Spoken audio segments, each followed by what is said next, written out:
Vi börjar alldeles strax. And then I'll change to my not native language because this is a seminar in English and you will soon understand why. So I welcome all of you to the blue light tent, but I think we should in English call it the first responders tent instead.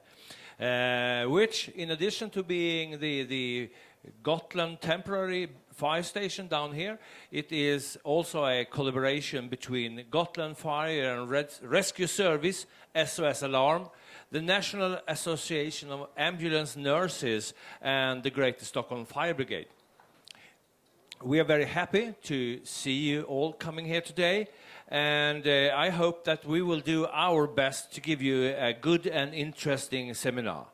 My name is Svante Borg, and I'm the director of Greater Stockholm Fire Brigade.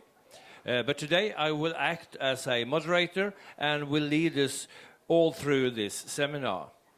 In addition to all of you that are now here, sitting and watching me, I also welcome all of you that are following us online in real time on the internet, and of course later on, because we will there will be a possibility to see this seminar even later. Our seminars, plus much more, can be found at www.storstockholm.brand.se. Today's seminar is the fourth in a row of 5, and here in this tent, the first responders tent. During the week, we have been talking and will talk about various topics: emergency preparedness, civil defense, about management of large forest fires that we will hear of today, and about the knowledge that makes difference between life and death. Occasionally, during the week, we will put things a little bit more on the edge by giving people the call, go into the basket or into the cage, and we will put them in the cage in our ladder, and we will rise the ladder to an appropriate height, and we will start asking people questions. And the only way to get down is to provide clear and straightforward answers, no political answers, to the questions that is asked. This is, you know, the place in the basket. Yeah, it's plats i korgen. It's a typical Swedish idiomatic expression. In English, it's get into the doghouse, which may be for some of us will be more recognized as an expression used by our partners when we have not been acting that appropriate. But today's seminar will be about tracing climate change. What can Sweden learn from California about managing wildfire? In California, a number of very large wildfires occurs every year. The fire authorities are faced with the seeming impossible task of dealing with these fire catastrophes. How do they prevail? What can Sweden and Swedish actors learn from California? Climate conditions with extreme drought and strong wind contribute to the extensive wildfires that annually affects California. Assisted by a developed warning system, the fire authorities in California can limit the extent of many of these fires. When ignition occur in areas with poor access and under unfavorable weather conditions, fires can rapidly increase to unimaginable size prior to the fire source arrival. Huge areas are burning every year, and tens of thousands of people are forced to flee their homes. The numbers of dead and missing in the year of 2018 was approximately around 100 dead people and many thousands of injured people. What is burning? Why does it burn? And what can be done to manage these fires? This is a panelist discussion on what Sweden can learn from California about managing wildfires. The participants today are Jonathan Cox, Department of Forestry and Fire Protection in California. It's Jakob Werneman from Swedish Civil Contingency Agency. Johan Sonesson from Forestry Research Institute of Sweden, and Peter Arnevall from the Greater Stockholm Fire Brigade. So, with this, I will let Jonathan take the scene. He is a division chief in the Department of Forestry and Fire Protection in an organization called CAL FIRE. Johan, you will give us an introduction to the subject, so please, go ahead.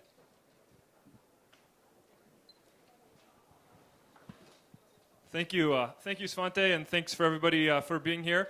As he said, my name is Jonathan Cox. I'm a division chief with CAL FIRE.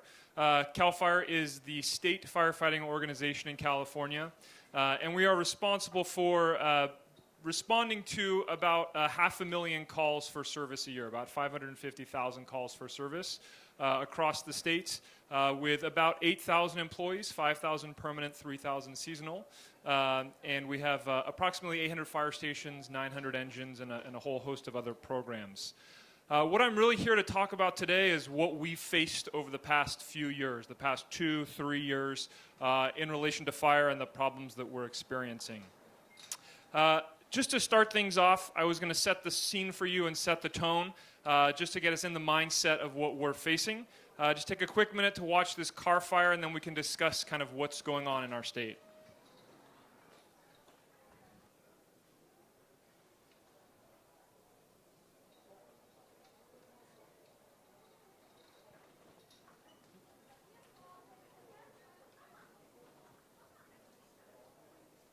There we go.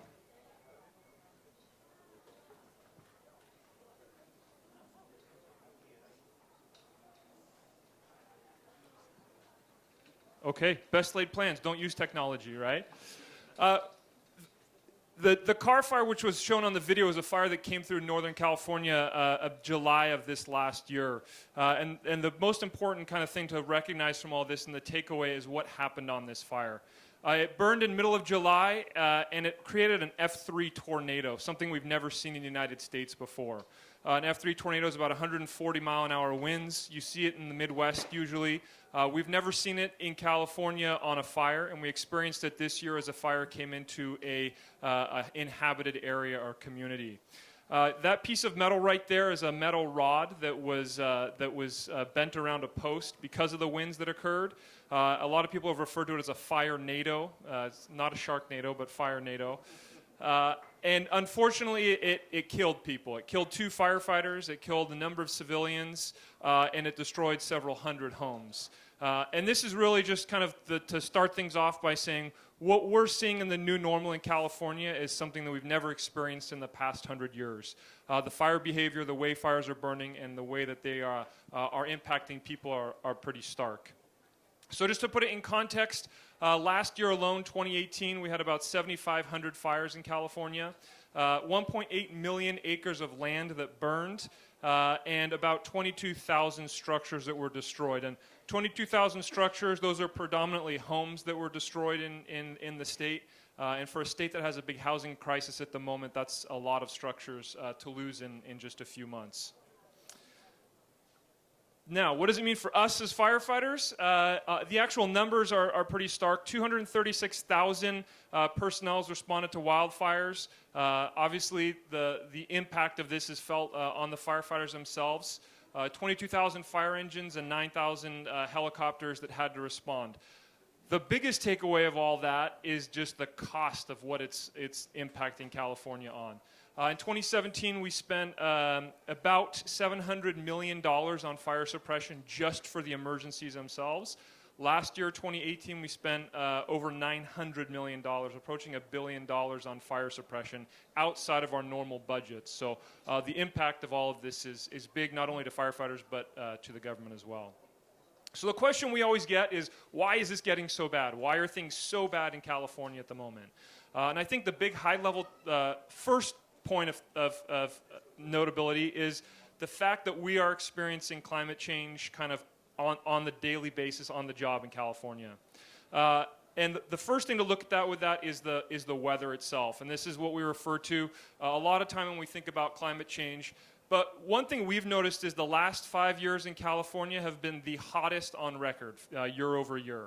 There's a lot of debate about that, but the 5 years that we've seen have been the most warm. The thing that really is important on that is the nighttime temperatures for us. We've noticed a big increase in nighttime temperatures in California, and as firefighters, that has a big impact on us because what we used to traditionally use as a moment to fight some fires at night or to make good containment lines, we don't have that opportunity as much anymore in California at night. Our fuels are not getting as moist as they used to in the nighttime hours, and so the fire behavior that we're seeing during the day is being exacerbated because of these warm temperatures at night. Along with the weather is something called the drought, and we're seeing these big fluctuations in weather patterns in California at the moment. We saw about a 5-year drought, a significant drought that occurred, followed by the last 2 years of significant rainfall, kind of over and above the average. So we're seeing these massive swings, more and more predominant in California, which has an impact on us. This was last year, October of last year. This is the drought monitor. This was 5 years of drought. What we're experiencing right now is all the materials that died for the last 5 years are actually sitting on the ground now across the state. So even though we have rain that's occurred, we still have the fuel on the ground, which is causing a lot of fire behavior to increase across the state. And I'll go back to kind of hit one more thing on this. One thing that does get overlooked a lot is we're seeing another increase in the amount of offshore winds we get. All these big fires you see in the media, the one underlying consistent norm amongst all of it is the offshore winds. And when I say offshore, it's winds that blow from kind of the Nevada, Oregon area offshore of California. And those are the winds that really push these fires that predominantly happen in the fall, in the autumn time, sometimes into October and November. The other thing that's happening with climate change in California is the actual vegetation itself is changing. The kind of the composition and the way that the vegetation is growing and the types of vegetations that we have are changing. If you look at this map right here, any guesses? We have a dying tree problem in California, and anyone who can get the number gets a prize. We have 129 dead or dying trees in the state right now. Sorry, 129 million dead or dying trees in the state. It's not a problem if it's 129. 129 million dead or dying trees in the state. And this is a result of the temperatures that we've seen, the fluctuations, but also some of our forest management practices and a lot of kind of impacts coming together. The problem is a lot of these dead and dying trees are in communities, along roadways, in areas that when they burn have a big impact on being able to get people out because we can't put them out fast enough. So you're starting to see the slides line up as to why the problem's occurring in California. The first aspect of it is the weather. The second one is actually the vegetation itself. And the third one of this climate change impact on the state is the actual fire season itself. So you hear of this term fire season in California, and that's really just the time of the year that we experience the most fires in the state. Traditionally, and I'll use this graph as a great example, the green bars indicate before 2000, 1984 to 2000, when we experienced the most fires in California. So that was the 18 years prior to 2000 was our traditional fire season. If you look now at the acres we're burning since 2001, you see these red bars, and it's almost double in a lot of cases the amount of acreage we're burning every month across the state. And you're also noticing that, you know, this used to be the traditional fire season, but you're noticing that start to push out further and further into the November and December months, and why, you know, we're really referring to the new normal as being a year-round fire problem in California. It's not something that's just happening during the summer times. It's happening kind of year over year, month over month, at an increasing level. Okay, so that's if I had to contextualize all of the climate change problem that we have. There's a lot more aspects to climate change, but that's what we're experiencing on the ground in California. It's the weather, it's the vegetation, it's the length of fire season coming together. But that's not the complete picture. That's the high-level talking point about climate change. The other compounding fact to this is humans, and especially in California over the past 100 years. And there's a big human impact here that we also need to focus on, because we as humans have had a big impact in California over the last 100 years that in combination with climate change have really led to these disasters being as bad as they are. The first one is fire suppression. And when I talk about fire suppression, I mean we keep our fires small, right? We sign up as firefighters and we want to keep the fires small. That's what we're paid to do, which is great. It protects homes. It stops the fires from burning. The flip side of that is we are interrupting the natural cycle of the regime, right? The land wants to burn. On average, in the last prior 100 years, every 30 to 50 years, the land would burn. We'd call it the fire regime, and it's the natural climate that the state of California is in. The problem now is that humans come in and we've started to suppress these fires. The result is we have a lot of buildup in a lot of areas of the state that would have otherwise naturally burned and had that natural cycle occur. So that is another factor that we're contending with. In addition to that is the population growth. California is now at 40 million people just within the state itself. So we're a massively populated state, and we don't live in the areas that are easy to develop, right? We live in the areas that are really hard to develop now. We live in the mountainous communities. We live along the areas that otherwise would have burned that we've stopped fires in. We now put people there, and we now put structures there. So of the past 100 years, it's only been the last 10 years that we've actually had regulations that look at how you build and live in areas when you look at wildland fires, so the materials that we use. So we have a lot of homes that are very susceptible to burning in a lot of bad areas in California. And on top of that, we have climate change, which is making those impacts more frequent and more intense. So you can see the problem kind of inflating itself as you look at all this together. And the last thing is infrastructure. The 40 million people, as they've grown in California, have come in and built out the state in ways that was not a kind of a master plan. So areas that used to be cabins or summer homes have now turned into full-time residents and communities, right? And the road network that was built to use these places part-time is now a full-time dependency for the infrastructure. We've lived in places where there may not be adequate water supplies, and we've been using wells that are no longer working, or public infrastructure that is now kind of legacy infrastructure that has problems. So those are the human impacts of it. So I like to use this whole equation about what's going on is we have the climate change, and then we have the human impacts of it all. And that kind of results in what we call the new normal. So the new normal in California, when we put all these problems into context, we're seeing more fires, we're seeing more destruction, and we're seeing them more frequently, is the bottom line in the state right now. Over the last 100 years, half of the most deadly and destructive fires have occurred within the last 10 years. So that's a pretty stark number. Even in my career, starting 20 years ago, I've seen a dramatic increase year over year on the number of structures and the number of fires we're responding to. So I'm going to take another big risk on a video and try to put some of these issues into context with some examples that we've seen. So fingers crossed. All units, Sonoma Lake Napa, multiple starts in the unit. Stand by for fire assignment.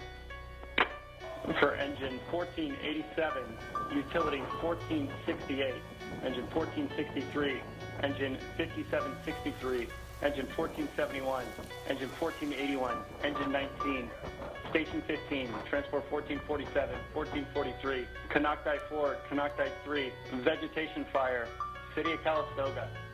Highway 128 across the Tubbs Lane. Tubbs IC. Stand by for response check back. 2146. All units, Snow Lake Napa unit. We have two major fires going in the unit. One on Atlas Peak, one in Calistoga. 128 across the Tubbs Lane. As you come into Napa County, come up, and I'll give you an assignment. Lane engine 419. Can I have the IC designator for the Calistoga incident? Engine 419 IC designator is going to be Tubbs.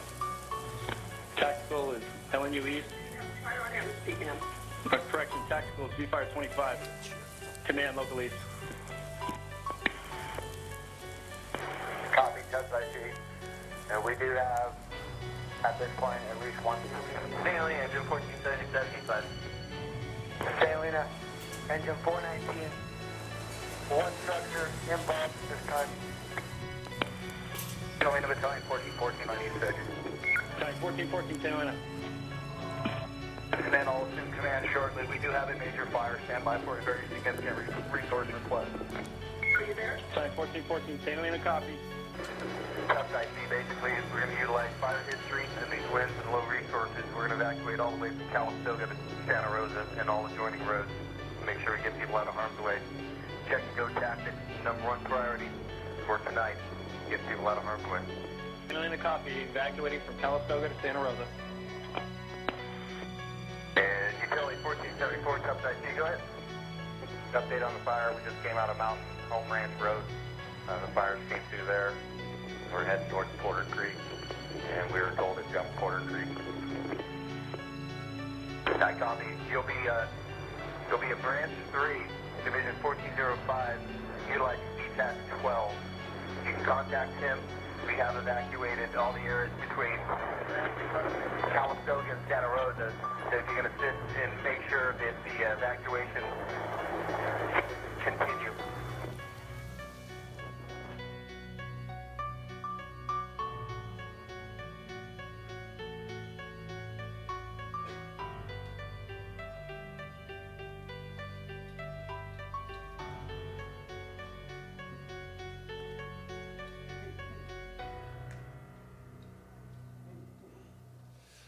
So that was the Tubbs fire north of Santa Rosa. You probably heard the wine country fires a couple years ago.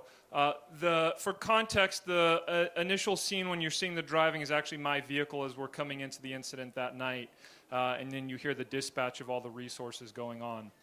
You probably also noticed the wind, right? That was a big factor in there. And I keep coming back to the wind because that's this common denominator that we're seeing over all these fires. And that fire burned at a rate of speed of about one football field, or about an acre per minute, is the rate of speed that we were seeing that fire burn from Calistoga towards Santa Rosa. The unfortunate reality is that was the result. That fire did that destruction probably within the first 8 hours of burning, right? Trying to move 30,000 people out of the path of a fire. We had stories from firefighters who were literally running down the street from their homes trying to run away from the fire. So this is the kind of the reality of it. And we'll look at some reasons, kind of why some factors from climate change and the human impact were involved. On the left here, you see the map of all the structures that were destroyed. This is the city of Santa Rosa, about, 40 minutes north of San Francisco. And the fire came from Calistoga and pushed over a mountain range into the city of Santa Rosa. Wind gusts were recorded at over 70 miles an hour. The interesting thing about this is that this fire burned in the exact same footprint as a fire of 1964 called the Hanley Fire. The Hanley Fire only destroyed less than 100 cabins. And it took 4.5 days what it took this fire 4.5 hours to do, right? So it's a really good example of, A, the climactic change we're finding with the rate of spreads that fire are burning, and B, what happens when you put people living in those areas and the human impact of them, why this new normal is so powerful at the moment in the state of California. On the right is Paul Lowenthal, one of my good buddies. He was in that vehicle in front of me that we saw as we were arriving there. That's him standing at his home. And obviously this has a big impact on firefighters as well, right? We live in these areas and we're losing our homes as well. So this is not just theoretical for us anymore. This is kind of we're living it as well. All right, so that was one example of what's going on with the two. We'll look at one more.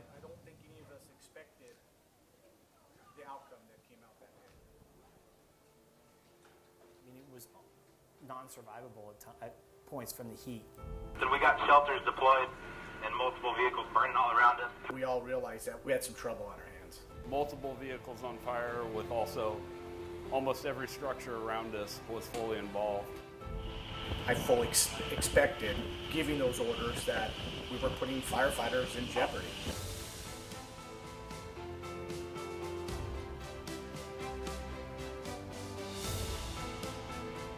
Where's the road go? I'm coming. Yeah.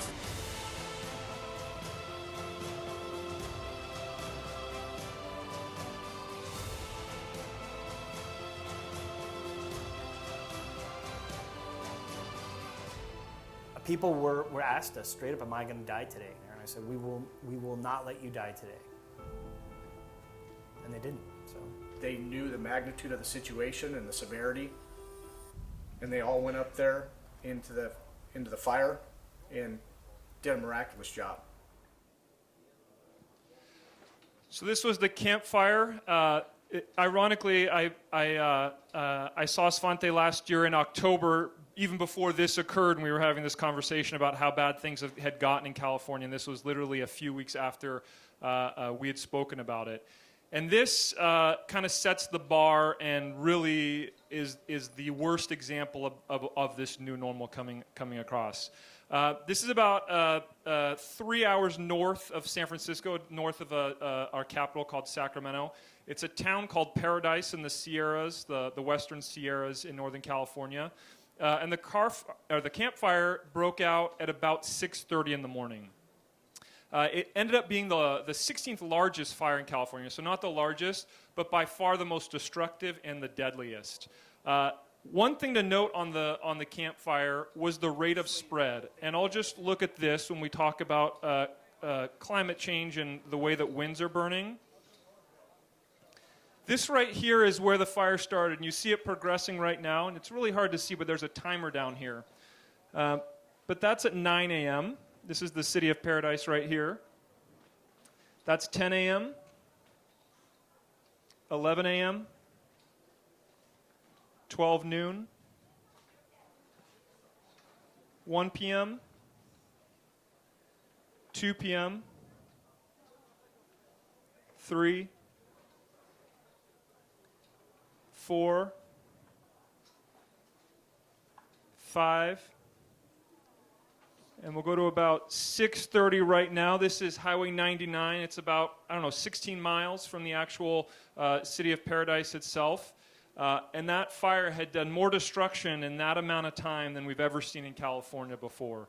100-mile-an-hour plus winds that came into contact with a city called the City of Paradise right there. And this is really that convergence of a city and a community that was built prior to the wildland fire codes predominantly, in an area that had terrible infrastructure as far as roads, 2 ways in, 2 ways out of the City of Paradise, both of which didn't have the capacity to get 30,000 people on the road, being fueled by this climactic change of offshore wind events at the end of November on the extended fire season in vegetation that hasn't burned in a long period of time. So this is the reality that we're seeing with the new norms.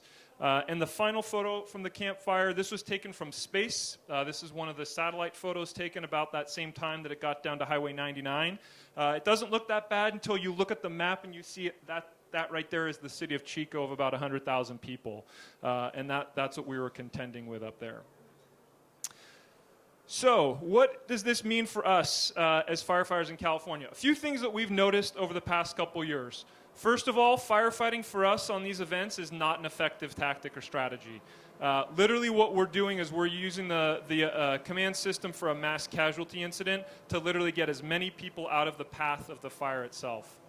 We're looking at having larger, bigger command teams deployed more often across the state, and we're having to initiate evacuation orders earlier than ever and over larger periods in areas than we ever had to in the past as well. One thing to note, we talked about this, kind of longer deployments for our firefighters. It's not uncommon right now for our firefighters to work 20, 40, 50 days straight in the summertime because of these fires. And a lot of extreme fire behavior. The fires that we saw in the past are behaving differently than the fires that we actually see right now. Finally, kind of when we talk about the human aspect of it, one thing we're noticing is we have to really take into consideration the traffic impacts of evacuating this many people. We noticed, especially on the campfire, there were some really detrimental choke points as far as where traffic got congested. And really, the most important part of all this is the most vulnerable populations in California are the ones who are either dying or getting injured. And that's our elderly population, that's our population who can't easily move or get around, and our disabled population. So that's probably the biggest concern for us at the moment, is it's our most vulnerable population that is really bearing the brunt of the front line of climate change in the state. So the question always arises, what are we doing about it? What does California kind of have, what's our plan moving forward? There's a lot going on. The unfortunate reality of what the position we're in is there's no silver bullet, as we call it. There's no one solution that's going to get us out of this problem. We have gotten into this new normal over the past 100 years. It's going to take us decades to get out of this situation, and it's going to take a lot of different angles and approaches to actually deal with it. I'll give you a few examples. One is vegetation management. We're doing a lot around the state to actually reduce the fuel load where fire would have otherwise naturally done it in the state. That's a big area of focus, especially for our new governor. Obviously, more fire engines are being deployed throughout the state with more firefighters. We're also doing defensible space inspections at home. So we send firefighters to everybody's home to actually walk around the perimeter of the property and tell them whether they have adequate clearance from the vegetation. We're also updating our maps to really identify the most vulnerable parts of the state, which then tell us where and how we can build in those areas. And we're also investing a lot of money, millions of dollars, back to the local communities to make sure that the local emergency response teams in a neighborhood have the training, have the equipment, have the tools that they need to get out when that disaster occurs, to really get kind of down in the weeds, was what we call the dealing with the problem, as well as at a much higher level. So to kind of put it in a list format, those are some of the ones I talked about up here. There's also 4 other areas of focus for us, and that's policy at a very high level. These fires have really come to the surface in the political arena in California and really led to some big policy decisions being made, which is vitally important. As well as prevention. We now in California have to adapt to power companies turning off the power to entire communities because the fire threat is so high. We call it public safety power shutdowns. If the fire threat, if the offshore winds are going and the temperatures are up, they're shutting down power to those communities, so there's no risk of those power lines actually starting fires. One thing to note is a couple of these fires in California were sparked by utility lines, power lines. Our largest power company in California, who is a Fortune 500 company, as a result has filed bankruptcy. So this climate change and fire problem is having economic realities in the state as well right now. Finally, education and communication with the public. We're really taking that approach that, fending for yourself in these emergencies is vitally important, and having a plan to get out is something that's the responsibility of everyone who lives in these areas. And then at the end, we're trying to do as much as we can in a very rapid amount of time to research and document why homes are burning. Are there themes? Are there areas that are more susceptible than others? And doing the research necessary. And just a final note, it always comes up, we're in California, we're in the home of innovation and technology. There are a lot of new technologies coming out that we're excited about and innovations. One of them we're working on right now, being in the Bay Area, is something called an evacuation decision support tool. One of the hardest things for our incident commanders is knowing how and where they should evacuate during these wildland fires. And we're working on a tool that actually takes in all the data as far as topography, weather, fire behavior, location, and can actually give the incident commanders a suggestion about 1 hour, 3 hour, and 5 hour evacuation zones. So we're trying to pull in some technology. We know that's not the silver bullet, but it's one additional tool that we're going to have. And just looking forward from now, I wish I could say things are going to look better for us. The latest research that we've run with one of our universities is, historically, this is acres burned. If we were to take the historic average and look at the end of the century, this is what we'd look at. If we take the good, best possible climate change models that we have right now for how things are going to look at the end of the century, this is going to be most likely our areas and acres burned. And the worst case scenario, and something I don't think we can either afford or ever want to see, is if climate change does play out the way the latest climate models have predicted, we're in for significant additional fires in the state, which means we have to increase and be more responsive as we go along. So that's my presentation. Happy to answer any questions at the end. And if you want to stay in contact, I'd love to chat or email or give you any information you might need. Thank you.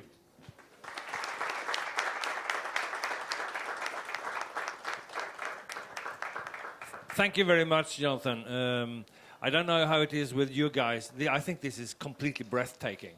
We met in a cold and damp Iceland last year, and I was then determined to bring you here to Sweden and to Gotland to talk about the fires, because I think your story put our firefighting in a complete different perspective. Thank you. I will come back to you. So please, and I welcome Jakob Werneman up on stage from the Swedish Civil Contingency Agency. What do you think about this, Jakob? I agree with you. It's breathtaking. I think what we're seeing from your presentation and from the situation in California is at a completely different scale than what we're used to here. And I think even the numbers, we're sitting here whispering also the numbers. I mean, Peter, how many firefighters do we have in all of Sweden? 12,000 professional firefighters, more or less. And we're talking hundreds of thousands just in the state of California working on these fires. So I think we're looking at a threat and a risk at a different scale than what we have in Sweden. That being said, I think from our perspective, we have a lot to learn from how you are managing this situation. So my name is Jakob Werneman. I'm the head of the operations section at MSB, and I was also working as the head of the National Emergency Task Force for the big forest fires in Sweden last summer. And I've also been heading an internal project within MSB to strengthen the national level preparedness for forest fires ahead of this summer. And I think building a little bit on what you were talking about, Jonathan, the changing climate and a lot of other factors is also creating a new reality for us here in Sweden. And even though I'm not going to say that last summer's situation is going to be the new norm, I think we need to take it very seriously, and we need to face the fact that we're entering into a new reality when it comes to the risks and the threat of wild and forest fires. Building on the experiences, I'm just going to do a very brief summary of building on some of the key experiences that we had from last summer and what we've taken into consideration building the level of preparedness and readiness within the system ahead of this summer.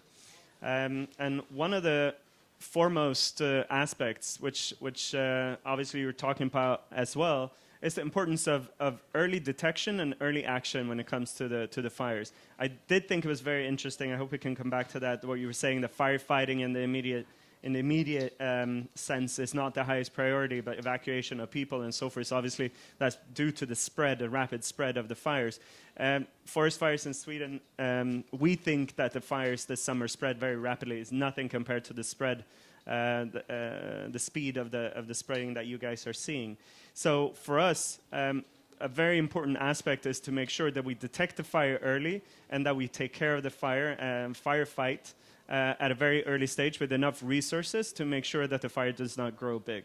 So what we have done since last summer is basically that we have complemented at the national level resources in terms of aerial forest fire fighting resources, in terms of helicopters that could be utilized as a support to the ground operations that an incident commander could call upon to complement the ground operations, so that you can combine the aerial forest firefighting with the ground forest firefighting to make sure that you can take out a fire at an early stage. This is particularly effective, obviously, when we have fires in difficult terrains. And these helicopters have been utilized now this year. We can pre-position these helicopters based on the fire risk levels around the country. Just last weekend, we had very high levels of fire risk around Sweden. We had 10 helicopters pre-positioned in different locations around the country. And they can be called upon within 90 minutes due to the or that's what it says in the agreement, but they're often responding within, or taking off within 10 minutes from the call, and can be on site depending obviously on how far they have to fly. And this has made a real difference as reported from local incident commanders in managing a number of the fires that we've been seeing in the terrain so far this year.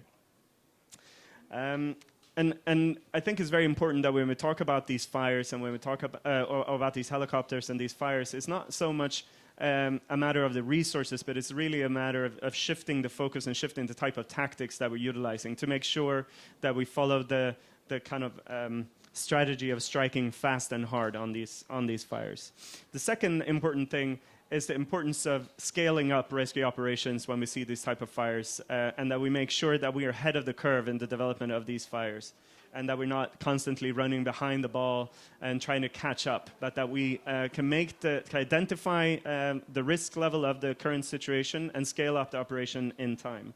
To do so, you need to have the structures. There's a lot of discussions in Sweden now about system management and local solitary rescue service organization needing to join into larger scale system management in terms of command and control. We feel that's very important. But also to make sure that you can scale up this, there needs to be an enhanced level of collaboration and coordination. And obviously we need to make sure that there is enough equipment. Something we saw last summer towards the peak of the forest fire situation is that we were running out of equipment. We were running out of hoses, we were running out of different types of apparatus. What we've done at MSB is now we've increased the number of forest fire depots that we have pre-positioned throughout the country from 15 to 24. And we also believe that that can make a real difference in terms of making sure that we do not run out of equipment. Thirdly, it's really important, and as we saw for maybe the first time in modern history in Sweden, that we have the capacity to manage simultaneous events, large-scale events. What we had to do last summer is that we had at least 3 simultaneous large-scale events and very high risk levels throughout the rest of the country. And we were in a situation where we had to do very hard prioritization of resources between these different events. This doesn't come naturally because we have a decentralized crisis management system in Sweden, and there's no civilian general that can just point with the whole hand of resources going there or there. So this needs to be done in collaboration. And it worked very well and very effectively, this type of collaboration and coordination under the management of MSB last summer. And this is something, these experiences, that we are continuing to build upon to strengthen these types of structures and ahead of this summer.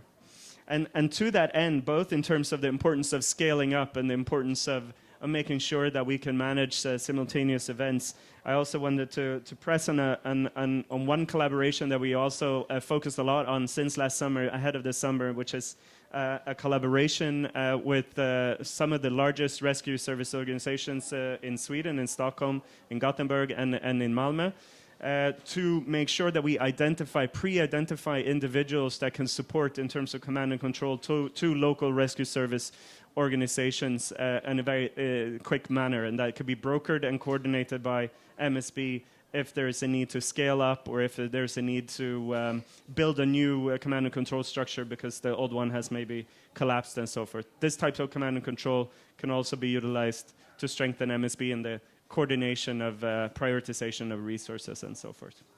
Thank you. Thank you, Jakob. It's interesting to see all the various actions that MSB has taken to prepare us for the 2019's wildfires better than we were prepared 2018.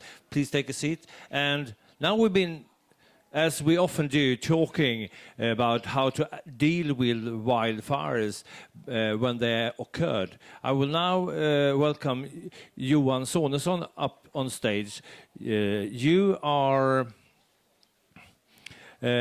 senior scientist in the Forestry Research Institute of Sweden. Is it correct to say that you in a way represents the research and development for the forest industry? The forest industry has always been a basic, very vital industry in Sweden. But now when we are discussing wildfires, we don't hear that much from you, from your side. How come? Please, take us along. Well, I have no good answer to the last question there, how come? But I still feel that forestry is confident in that we can solve this kind of new situation that we think we are facing with climate change. In Sweden, we have a long history of managing forest fires, of suppressing them. The extreme year last year, about 1 per mil of the Swedish forest land burnt. A normal year 200 years ago, a normal year, 1% burnt. And for about 150 years ago, when the forest industry was getting important in Sweden, we started suppressing fire. And and even 100 years ago, we were quite effective, even without roads and helicopters and machines. But at that time, we had a lot of people living in the forest, working there, and they probably knew what to do.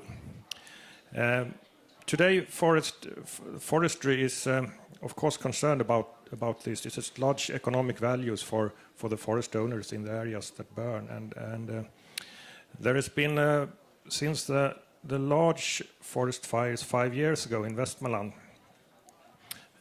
which was ignited by a forest machine. There has been a work in forestry to establish common guidelines to prevent forest machines or forest operations to ignite fires, and it's about moving machines, moving logging to areas where the risk is lower. Maybe do the logging in night instead of in daylight or daytime when it's drier. About having people watching the areas during operations and after operations, and things like that. And we think this has been last year quite efficient. Last year, of all the ignitions of forest fires, it was several thousand last years. It was less than 1% that was ignited by forest machinery. Most of it is ignited by people that are careless with fires, with outdoor people, barbecues, smokers, children playing with fire. That's very common ignitions. I also think, so I think forestry is quite confident with that we are facing a new future, but if we kind of step up the efforts together and with the resources, better coordination between the fire brigades, authorities, landowners, forestry, we should be able to manage this, but we have to learn how to do it and do it in a better way. I also think when I look on your presentation here, Jonathan, and there's of course there's a difference in climate and vegetation between Sweden is in the boreal zone, and you have a Mediterranean climate in California. And in a Mediterranean climate, we have large wildfires in the Mediterranean area in Spain and Italy and Portugal. And there you have a green season and a brown season. You have the winter when it's cold and rains, and the vegetation grows, and you have the summer when the vegetation is closing down and getting dry and very susceptible to fires. And also different species that are adapted to drought. In Sweden we have a white season when nothing grows and nothing burns. And we have a green season right now when everything grows and sometimes burns when the weather is extreme. And most of the vegetation that is green doesn't burn, like herbs and grasses and broadleaf trees doesn't burn. And what's normally burns in a Swedish forest, in a forest fire, is the ground layer of mosses and lichens. Mosses and lichens get all their water from the rain. They don't have roots like other plants. So they dry out after a week of dry weather. They dry out so that they can start a fire if the weather is warm and dry enough. And if then comes some wind, we get a fire that is normal for Fennoscandian conditions is a ground fire. It burns on the ground, more rarely into the trees, but under extreme circumstances it can also go into the canopies of the conifer trees that can burn. So there are differences in and of course that makes differences in fire intensity as we saw on your movies here that are really almost scary.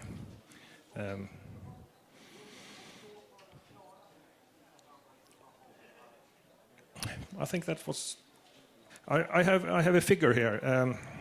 We made at our institute. We made an inquiry among the forest companies, and last year when the fire risk was high, And all these precautions that was made by forestry, like stopping logging, moving machines, fire guards, these kind of things, costed the forestry, the landowners, about $500 million Swedish crowns last year to prevent forest fires. Thank you. Listening to some of the seminars here in Almedalen, they are talking about changing the way of doing forestry plantation, because they want to put more into birches and that kind of trees. Can you comment upon that? Because it has been a change from one rule to another, so to say. Well, the Swedish forest is, almost all Swedish forest is managed forest today. And forest industry likes pine and spruce. They are valuable trees, and our industry is built for those trees. We have some broadleaves in the Swedish forest, mainly birches, aspen, alders, and they can support a canopy fire. There's too much water in the leaves, but the conifer trees, pines and spruces, can support a canopy fire when it gets extreme. And then there's voices raised that we should have more broadleaves in our forests, and that's a possibility. We are getting more broadleaves in our forests. We have 18% right now, and it's increasing.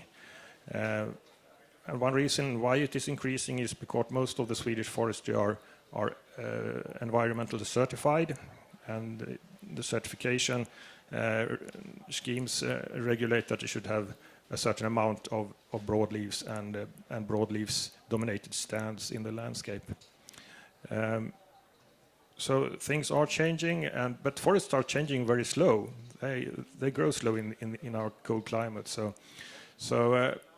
I think in the short term there is the best things that forestry can do is to prevent fires from starting, and also cooperate when it happens. Cooperate with you guys. I would say one thing that forestry has done is that forestry provide a very good infrastructure for you guys to quickly get out in the forest and put the fires out, because since the last 70 to 80 years, forestry has built a network of forest roads that are built only for the extraction of timber from the forest. And without those roads, you wouldn't get there quick enough. So, thank you very much. I welcome all the participants up on stage, and also our fire chief, Peter Arnevall. Please grab a microphone. We'll sort out the name tags. So I start with you, Peter. What's your reflection upon this? Is it something that we are capable of dealing with in Storstockholms brandförsvar and Greater Stockholm Fire Brigade? Yeah, of course. With our 500 firefighters, we can. Yeah. No, it's a stark reminder of the different scale that is in California. It's uncomparable to Sweden. It's on a total different scale, and from that, Sweden needs to be better to learn from California, Spain, France, and how to managing these types of wildfires, especially since we in Sweden use wet tactics with hoses and helicopters and put water on them, while you use a more dry tactic and with bulldozers and moving people away. So we can learn a lot. Hopefully we have quite a few years before we see those types of fires in Sweden. Hopefully I'm retired then. I will be, of course, retired. He always brings this subject up. Listening to you, Cal Fire, that's Californian firefighters. It's a state organization. Listening to you, Jakob, you're talking about capability now that is nationwide, and we are preparing our means to support the local firefighters. Are we closing in to a point where we should build a state organization instead? Shall we leave the municipal organization for the best way of dealing with these kind of wildfires, or even civil defense that we talked about this morning. What do you think about the subject? Peter and Jakob first. Well, the Swedish crisis management is really decentralized, with a lot of responsibility on the local level, and we have a possibility of being better on collaborating on the local level. But we need the support from state and government in a way that we haven't seen before, not just regarding wildfires, but civil defense and floods and storms and whatever. And we can utilize the knowledge from the private sector way much better than we do today. Jakob? I would say, to answer your question, no, I'm not convinced. I think we have a very particular strength in the decentralized system in terms of how we manage things and so forth. However, we need to recognize that what we saw in Sweden last summer and so forth, these are extreme events, and it's not realistic to expect that each municipality has the preparedness for the most extreme 100-year type of event. However, many municipalities need to strengthen, they need to invest more in their preparedness, more in their rescue service capacity, and so forth, to be able to cope with similar situations, and taking the changing climate, for instance, into account when they build that preparedness. But we also need to build a joint collaboration and joint preparedness for the most extreme events. And I think forest fires and large-scale forest fires is a good example of where it's not necessarily cost efficient for our society to build that capacity in each and every municipality, but let's build it together. So I think maybe not all the way, but I think I would encourage more collaboration at the national level. And I also want to mention here the international collaboration, which we're also very much active in from Sweden within the European context. I think it's very important to manage the large, unlikely but high impact events. Jonathan, you were showing one of your slides here, horrifying future. Where will you be, California firefighters, be in 5 years? What do you think, really? I wish I had a crystal ball to see where that's going to be. I think the last 2 years have shown us a very unfortunate wake-up call for what the potential future looks like for us. So I think I don't think it's going to get better. I think, if anything, the last 2 years have at least heightened the awareness of our citizens in the state, which will hopefully help us over time to decrease. But unfortunately, there's a lot of factors at play, and we are planning for the worst-case scenario. What will be the main issue to support higher effectiveness for you in the fire and rescue service? Let's say in 5 years, what will be the main issue for you to focus on? The ability to scale up real fast, and the ability to receive help from other municipalities, the European context, government agencies. That's a capacity. We have it today, but we need to build it and be able to build it much faster than we do today. So, thank you. We are coming to the end of the seminar. Are there any questions from these spectators? So, thank you very much for you coming all the way from California to us and to give us this what you call briefing upon your challenges. Thank you, Johan, from coming from the forestry industry, because I think we must listen to your voice more, because it's in your area that we are really acting. And I think we will give them a short applause.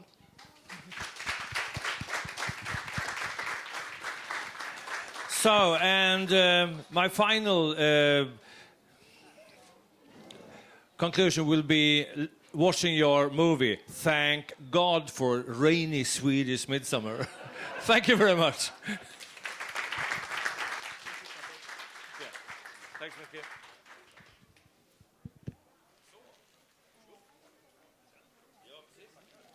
Yes. All right. Thank you. Thank you. Very nice.